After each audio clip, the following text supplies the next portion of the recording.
Okay, this is a bonus video for Kobe. Kobe does not like it when people move. So what we're going to do is I'm going to show you how we actually can create a positive association so that people moving is something he interprets as a good positive thing. So what the guardian is, she's got a tray of treats, and just go ahead and leave on your lap. And then she's going to take a treat out, and what's going to happen is I'm going to move one step at a time. I'm going to move, and at that, don't let him have the treats, obviously. I'm going to move, and then after I move, I'm going to stop, and then she's going to give him a treat. I just need to move it a little bit over to the left. He's not going to do it once I stand up. Okay, so Kobe, give him a treat.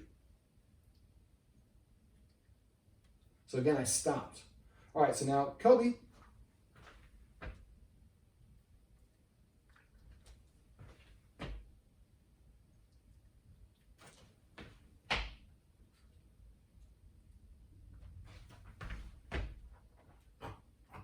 Now you hear that little chortle, that was a little bit big of a move for him. So I'm going to move a little bit softer.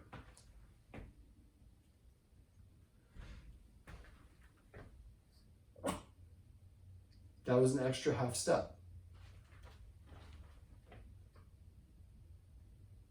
So what we're doing is we're having the movement precede the delivery of the treat. So what this means is when the person moves, that means I get a treat. Now, at first what I was doing is taking one step and I was moving rather slowly. I pushed a little bit and you heard that grumble. If he grumbles, we push too far too fast. We don't want him to grumble at all. So at first it's just one step, and then we're eventually going to do two steps. Make sure that always Kobe looks at the person. Now treat. So now I'm going to turn around.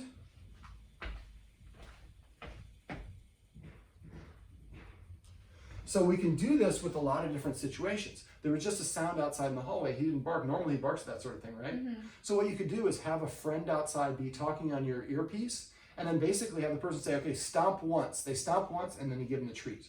Then they stomp again and give them the treat. So now the stomping is an indication that I'm going to get a treat. And so the whole point of this is we're counter-conditioning him.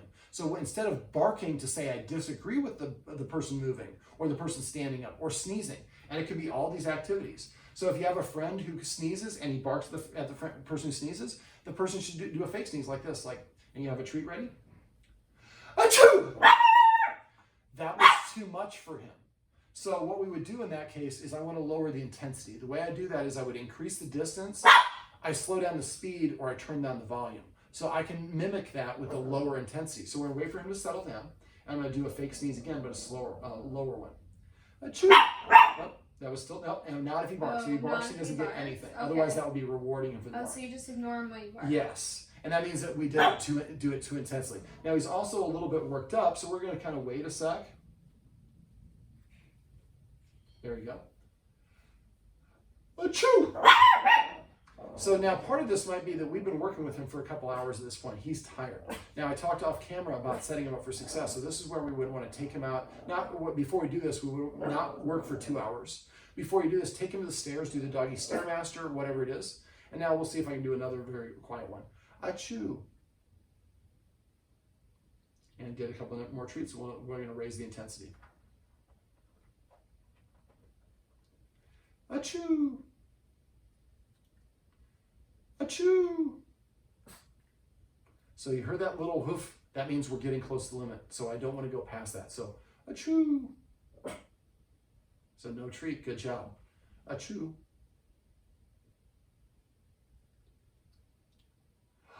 Achoo! So what we're doing is we're creating progression. We want to make on the first side the easiest version of the activity first. And then we're gradually going to increase the speed, the speed, the volume, or the intensity of it until we get to a real sneeze where I can go, and he doesn't do that.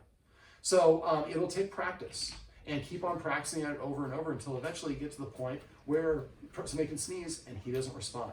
People get up and walk around the room and he doesn't respond because now he doesn't think it's anything to disagree with. Matter of fact, he thinks it's something somebody just moved, he's going to get a treat. So I'm going to get up and I'm going to do a spin and I'm going to sit down here. We'll see if we can get him to do this without barking.